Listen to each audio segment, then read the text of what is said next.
విదేశాలకి భారతదేశం డబ్బులివ్వడం ఏంటి? అదే గొప్పతనం. భారతదేశపు గొప్పతనం.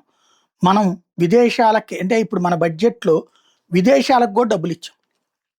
భూటానోళ్ళకి 2288.56 కోట్లు. అదే సమయంలో బంగ్లాదేశ్ వాళ్ళకి 60 కోట్లు మాత్రమే. ఇదివరకు 6000 కోట్లు కూడా ఇచ్చాం.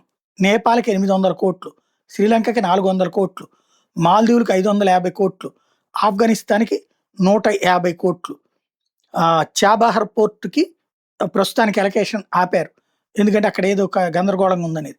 ఆఫ్ఘనిస్తాన్‌కి వచ్చేటప్పటికి రూ. 150 కోట్ల కొత్తగా యాడ్ చేసుకొచ్చారు. డెవలప్‌మెంట్ డిప్లొమసీ చేసుకుంటూ వస్తున్నారు. అలాగే బంగ్లాదేశ్ అలొకేషన్ 60 కోట్లకు తగ్గిచ్చారు. అలాగే నాన్ యూటిలైజేషన్ వైపుకి తీసుకెళ్ళిపోయారు. మంగోలియాకి 25 కోట్ల రూపాయలు ఇంక్రీజ్ చేశారు. ఆయిల్ రిఫైనరీ కోఆపరేషన్‌కి సంబంధించి ఓకే అని చెప్పింది కేంద్ర ప్రభుత్వం. తద్వారా మనము మన పొరుగున ఉన్నటువంటి దేశాలకు కూడా సహాయాలు చేస్తుంటాం.